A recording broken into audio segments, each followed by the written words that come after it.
Hey, Unity in the Community family, Cassie here. And I just wanted to do a part 2 of water and marriage. So, whenever you're getting to know someone in marriage or any kind of relationship, it's really pivotal for the first time that you meet. The woman at the well had this exact moment with Jesus. But first, there were some obstacles to get across. There were some questions that needed to be answered. And she went at Jesus and told him, "You must not know who I am. Because if you knew who I was, you wouldn't be asking me for water." And have you ever felt that way? So shameful, so much of an outcast that you're like, if you knew who I was, you wouldn't put a call of God on my life. You wouldn't use me. God, how could you use someone like me? Well, she kind of had some of that unworthiness, maybe a little bit of self-hatred and rejection, a lot of rejection. And think about it, being the woman at the well who had many husbands, that was something she obviously dealt with. But you know what?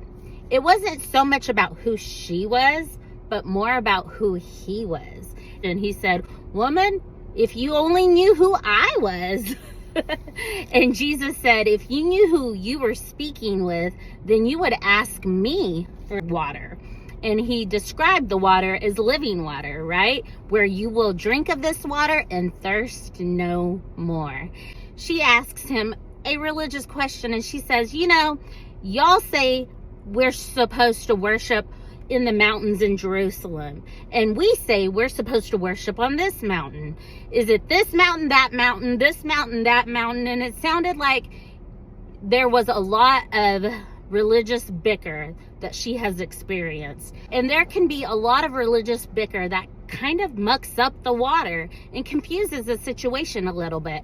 Well, Jesus came to clarify the bicker, and he came to clarify the muddy water with living water. Amen.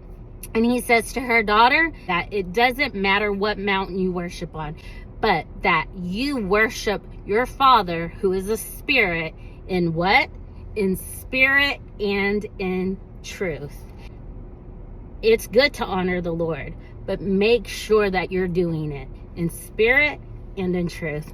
Thank you guys for listening. If you want to hear more, definitely like, subscribe, and don't forget to turn on notifications.